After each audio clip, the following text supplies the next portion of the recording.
Allez, on a le plaisir de retrouver Jean-Charles Foursens-Bourdette pour les pronostics de ce week-end. Salut Jean-Charles. Salut Fabien. Bon, on n'entend pas les oiseaux comme le week-end dernier. On va faire avec. Non, mais On va faire avec. écoute, c'est une autre ambiance. On y va. On a pas mal de boulot, pas mal de chevaux du Sud-Ouest qui courent donc en région parisienne, comme on le disait en titre, et notamment avec Auteuil, avec une réunion de gala et la deuxième épreuve préparatoire au Grand Steeple Chase de Paris. On va faire un focus sur l'ensemble des courses. On y va, je te laisse faire. On va démarrer avec le prix de Champaubert, le premier rendez-vous de l'après-midi. Premier rendez-vous de l'après-midi, on retrouve des 3 ans en lice. Et je pense qu'on va assister à un duel 100% royalé dans cette épreuve. On aura le plaisir de retrouver le bon Impressive qui avait fait grosse impression lors de ce début et qui permettait à Joey Charon de retrouver le haut niveau avec ce fils de Capgarde et de Terrific. C'était moi qui aime beaucoup l'élevage. Ouais. Ce Terrific, la mère avait gagné 2 fois à Pau, dont notamment le prix Alain Dubreuil, avant de rentrer au Haras. Et elle devra se méfier en particulier de Mister Vision, qui était 3e de la course de référence. Certes loin, mais elle finissait quand même de belle manière. C'est bien noté. La deuxième course du programme, ce sera le premier temps fort de l'après-midi, le prix de Pépin Vaste. Et peut-être qu'encore une fois, eh bien, les chevaux entraînés dans le Sud-Ouest peuvent frapper fort. Frapper très fort avec Haut les Cœurs, qui tentera de poursuivre ses bons débuts dans cette catégorie, qui a vu de très bons vainqueurs, Made in Nicole notamment, avec, on se souvient de Bon Cœur ou encore de l'Autonomie. Ouais. Ne sera pas illicite de lui voir sa compagne de boxe qui a eu le temps de s'aiguiser les dents en province, notamment à Clairefontaine, et qui s'était montrée bouillante lors de ses débuts, mais gagnant seule, faire peut-être une réapparition victorieuse, je pense, dans ce groupe 3. En tout cas, elle donnera certainement une belle opposition à Haut les Cœurs. Et donc, c'est illicite le 207 et River Flight le 204. Une Chahi qui aura accusé des progrès certainement sur sa rentrée. Elle sera un bon point d'appui en tout cas pour un Super 4. Ta sélection pour le prix de Pépin Vaste, le 5, le 7 et le 4. La troisième course du programme, c'est le prix de Champereau. Tu retiens tout en haut de ta sélection le numéro 1, Out of Risk. Oui, Out of Risk avec la forme de David Cotin qui a signé un coup de 4 le week-end dernier. Elle devrait logiquement s'imposer vu sa course de début. Elle a laissé aucune chance à ses rivales. On retrouvait notamment dans cette course Lady Martaline qui finissait à 8 longueurs. Donc pourquoi pas As-2, on va dire en base d'un Super 4. To Be Fix, le 105, qui sera su pour ses débuts, surtout que c'est quand même la demi-sœur d'une certaine Amie Marina, propriété Jean-Claude Rouget et de l'entraînement de François Nicole, qui s'était imposée lors de ses débuts à 3 ans sur l'hippodrome d'Anguin-Choisy. La mère produit des éléments précoces, donc elle pourrait éventuellement jouer les troubles faites. As 2 et 5 pour ta sélection pour la troisième course du programme. J'espère que tu n'as oublié aucun cheval parce que sinon Jean-Paul derrière après va se... Voilà, je sais qu'il te donne des choses. Je vais préparer des petits pénaltys. J'espère bien, j'espère pour toi. La quatrième course, c'est le prix Murat, on l'a dit, deuxième épreuve préparatoire au Grand Steeple Chase de Paris. Et tu retiens Feu Follet pour l'entraînement de Guillaume Macaire et Hector de la Jeunesse devant Ajas. Et bien sûr, Docteur de Ballon, le vainqueur du prix Laïe Jousselin et du Grand Steeple l'an dernier. Voilà, donc on retrouvera dans ce groupe 2 aux allures de groupe 1, on retrouvera le dernier roi d'Auteuil, Docteur de Ballon, et le dernier prince des Pyrénées, Ajas, au milieu de ces 2 géants, un petit Feu Follet, qui a en effet des jambes de feu en ce moment, battant notamment un certain Galéo Conti. Le dernier coup, et pour moi, je pense que le 403 Feu Follet, cet élève de Pierre Pilarski, toutes les cartes en main pour mettre le feu à Auteuil et remporter ce prix Murat, pour peut-être, pourquoi pas, se présenter favori, pour moi, du Grand Steeple Chase de Paris. Bah, écoute, pourquoi pas, je pense également, comme toi, qu'il peut donner du fil à retordre à Docteur de Ballon, pourquoi pas. En tout cas, ça va être un prix Murat absolument passionnant. Voilà, pas beaucoup de partants, mais les meilleurs sont là. Une listade également au menu de cette journée, la 5e, le prix Jean Granel. Présente-nous ta sélection et on écoutera dans la foulée Isabelle Gallorini puisqu'elle présente Soul Blade au départ de cette épreuve. D'abord ta sélection. Alors, je pars sur Je deviens moi, qui reçoit du poids de ses rivaux et qui est le dauphin d'un certain Berjou pour sa course de rentrée. Il est à suivre en confiance. Garazil, il va porter 71 kilos, c'est un point d'interrogation. J'ai vraiment beaucoup aimé le Soul Blade qui a terrassé l'opposition l'autre jour avec Thomas Bourrin sur le programme du Bousca, laissant ses rivaux à plus de 15 longueurs, n'ayant besoin de personne pour s'imposer. Je pense qu'il est capable de monter et de pourquoi pas se hisser sur l'une des plus hautes marches de ce prix Jean Granel. Nous étions avec Thomas Comboul il y a quelques semaines à la rencontre d'Isabelle Gallorini à Royan et elle nous parle de Soulblade. Oui, maintenant Soulblade, va falloir monter à la capitale. Hein. On n'a plus le choix, ni en haie ni en steeple. Donc à Compiègne, c'est pas très judicieux parce que c'est un cheval qui est très droitier. Donc voilà. Donc nous allons aller à Auteuil le 10 avril dans la Listed, dans le prix Jean Granel, 3900 mètres. Donc Soulblade, hein, son principal adversaire, c'est lui-même, on le connaît. Le cheval est resté très bien, physiquement je l'ai bien. Donc ça c'est le principal parce que comme on s'en doute, c'est un cheval extrêmement fragile, qui est très compliqué à entraîner, donc faut toujours négocier, faut toujours aller vers le moins que vers le plus. Maintenant Auteuil, évidemment, faut pas tirer, faut se poser, faut se gérer, ça sera le boulot du jockey. Moi, j'essaierai de faire le mien au mieux jusqu'au dernier moment. Voilà. Pour moi, quand même, il arrive vraiment à maturité, le cheval, il a 7 ans. Encore, il passe des paliers physiques. Il a encore changé depuis l'hiver dernier. Et là, depuis sa dernière course, même s'il reste évidemment compliqué, je trouve beaucoup plus serein, beaucoup plus posé. Donc c'est le moment d'aller à Auteuil. De toute façon, on n'a pas le choix. Voilà donc pour les impressions d'Isabelle Gallorini concernant Soulblade. On rappelle ta sélection, Jean-Charles, pour ce prix Jean Granel, le 7, là c'est le 4. La 6e, le prix Maglone avec Ladyville en tête de ta sélection. Ladyville qui vient d'être battue par une pouliche qui a confirmé derrière moi. Le 603, l'Aubonnière, qui peut offrir un couplet gagnant à François Nicole et à la famille Devin. Ils seront que 4 dans cette course. Donc les paris ne seront pas forcément très intéressants. C'est bien noté. Et puis la 7e, le prix Turco, allons-y, avec Héritière devant le numéro 4. Voilà. Moi, c'est ma meilleure impression du meeting palois. Cet élève d'Emmanuel Clayeux, jolie Héritière, qui avait débuté par une 4e place où elle avait refait l'hippodrome, puis s'est imposée ensuite dans un lot qui tenait la route. Et je pense qu'elle peut battre la bonne Huerta. C'est un coup de poker sur cette 7e course. C'est jolie Héritière, le 704, que j'adore. Et je soulignerai même sur cette réunion d'Auteuil que 36% des partants du jour sont royanais. Effectivement, et j'en profite pour vous dire d'ailleurs que tous les résultats de Royan, hein, à chaque fois qu'il y a des résultats dans les 5 premiers, victoire et place dans les 5 premiers, vous pouvez les revoir tous ces résultats sur la page Facebook de l'hippodrome de Royan Atlantique. Je pense que ça va pas mal se développer aussi. Pau le fait, l'atteste également, donc c'est bien aussi de mettre en avant tous les centres d'entraînement. Mont-de-Marsan, évidemment, le fait également. Voilà pour cette réunion d'Auteuil. Le Quintet, lui, va se dérouler sur l'hippodrome de Vincennes, et vous le savez, chaque samedi, Jean-Paul Ottard, notre ami de Biarritz, Radio Bonne Humeur 98.3, vous propose sa sélection qui apparaît à l'écran. L'As Wild Love, le 13 Alcoy, le 11 Jerry Mum, le 14 Éclat de gloire, le 3 Nancy America, le 9 Violetto Jet et le 6 Kalina. Voilà pour sa sélection du Quintet. Et on va justement partir à Bordeaux puisqu'il y a également des courses en ce 10 avril avec des paris ouverts sur Internet. C'est la raison pour laquelle donc, on vous propose un certain nombre de sélections et on y va pour la première épreuve du programme. Qu'est-ce qui te plaît dans la candidature de Pelfort de Verdun ? Juste avant, je vais souligner que c'est une réunion qui est ouverte aux amateurs, parce qu'on a 3 courses amateurs, plat et obstacles. Oui. Alors, on est parti sur le Bouscat avec Pelfort de Verdun dans cette course pour anglo-arabe. Pour moi, c'est l'une des meilleures de sa génération dans la catégorie. Et je ne vois qu'elle dans cette course, tellement le lot me semble assez creux. Je pense qu'elle va s'imposer, cette Pelfort de Verdun, le 102. Dans la course 2, je retiens le 203, Vizir Is No Good, qui a confirmé ses bonnes performances récemment sur l'hippodrome toulousain. Et City Gent qui formera l'opposition le 202 pour ce 1200 mètres, ça risque d'aller très vite. Dans la 3e, le 301, c'est un steeplechase pour Gentleman Rider.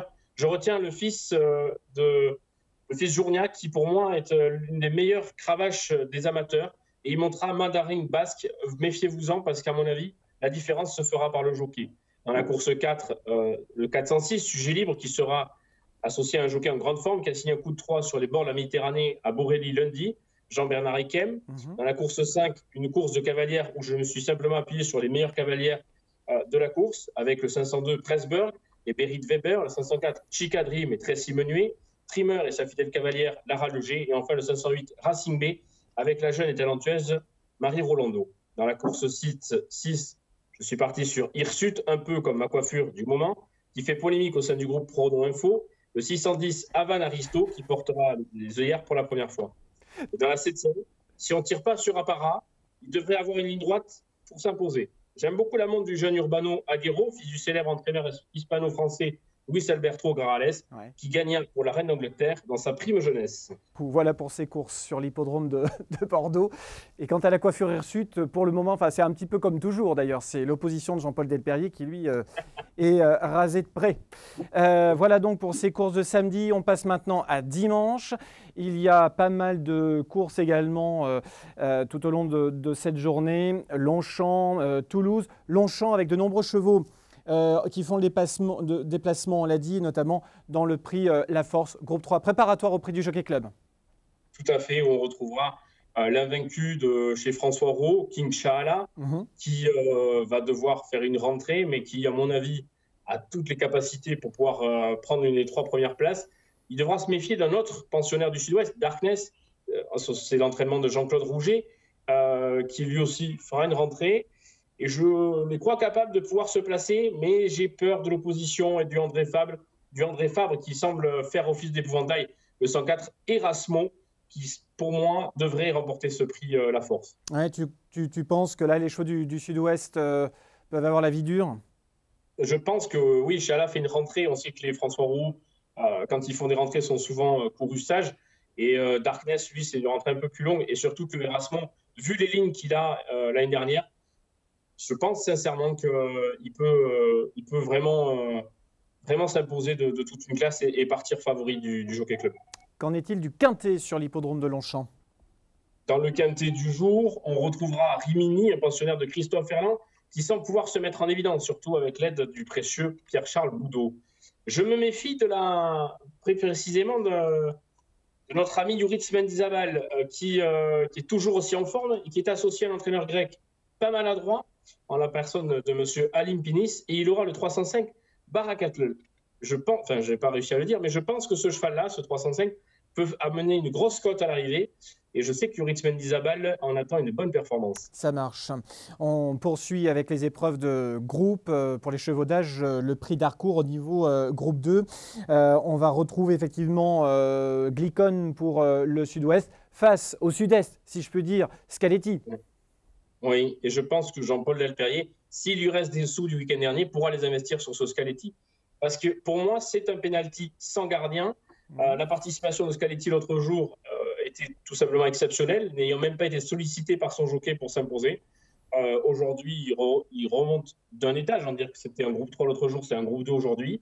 Mais il n'a pas forcément d'opposition dans cette course, tant sa performance de l'autre jour était exceptionnelle. Alors effectivement, Glicon sera revu avec intérêt, surtout qu'il n'a jamais déçu sur les pommes de Longchamp. Il a 2 victoires, une 4e place au plus haut niveau. Donc je pense qu'il peut éventuellement être 2e ou 3e de cette course. Qu'en est-il de American Bridge également, qui fera partie des forces en présence présentées par Jean-Claude Rouget? Voilà, dans ce prix Arcava qui généralement décerne une entrée au hara aux 3 premières qui prennent du black type. American Bridge l'a déjà. Je pense que le caractère gras peut aujourd'hui se transformer en majuscule avec cet American Bridge qui semble être en mesure de s'imposer. Et la pensionnaire Jean-Claude Rouget est tellement bien installée dans les stalles de départ. Je crois qu'elle a le 6 ou le 7. Et Christiane Desmoureaux est en forme. Moi, je pense que ça peut être une belle cote à la gagne. Je la vois gagner, voilà, tout simplement. C'est le prix donc Zarkava avec la présence d'American Bridge.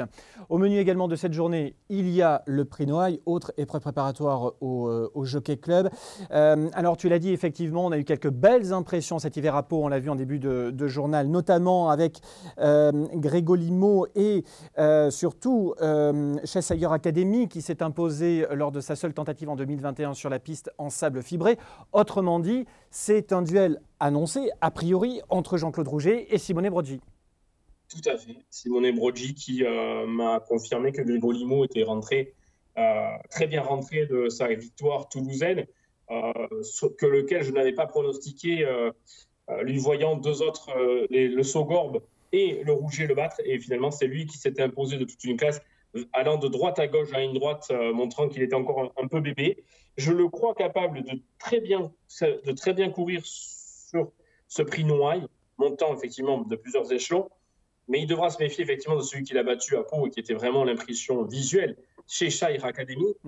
Entraînement de Jean-Claude Rouget, Christian Desmoreaux sera sur le dos, Yuri Mendizabal sera sur le dos de Grégo Limo. Un duel palois, mais Espagne, Italie également pour les jockeys. Et je pense que Cheshire Academy doit s'imposer devant Grégo Limo, tant la différence qu'il avait fait sur la PSF paloise était impressionnante.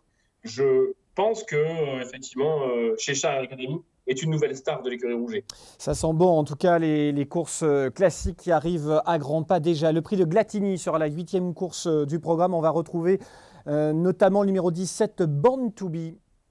Born to Be, qui lui aussi nous vient tout droit d'Espagne. Entourage confiant, je l'avais pronostiqué l'autre jour. Il fait à 3e place à Toulouse, dans une belle action. Donc je le reprends, il a un petit poids, Aurélien Lemaître lui est associé. Et je n'oublie pas le petit chouchou de Jean-Paul, Funny Valentine, le 803, qui effectivement vient d'être malheureux par 2 fois et il mériterait de remporter son handicap. Voilà donc pour cette réunion sur l'hippodrome de Longchamp. Ça va être absolument passionnant là, tout ce qui va se passer en région parisienne, également à Bordeaux, sans oublier Toulouse, puisqu'on court en réunion premium au trot sur l'hippodrome de Toulouse en semi-nocturne. Tu nous as fait donc une étude précise de cette réunion. On va commencer par la première course du programme. On va retrouver Gitane de la Dive ou encore Giada, effectivement, associé à Frédéric Closier, la famille Closier, qui de toute façon tient la forme.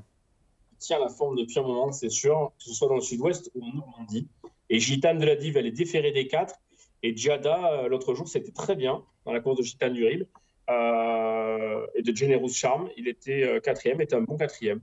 Dans la 2e, je repars avec Diabolo, qui est dans son jardin. Le pensionnaire de Jacques-Henri Trèche n'aura qu'à rester au trot pour mener la vie dure à tous les favoris. Holly Waiter, sans modération, hein, Jean-Paul, c'est mieux de l'eau. La découverte, et le 201 Gourgan avec Fred Closier qui aura la chance d'avoir un petit emoji vert. C'est bien noté. La 3e course du programme avec Vlad Del Ronco qui sera sans doute le favori de cette épreuve. C'est la coalition Abrivard. Face à lui, il y a Fronsac Madrid notamment. Ça va être l'une des courses intéressantes de la journée. Oui, ça sent un peu l'orage dans cette 3e course avec les Abrivard contre Garato-Terry.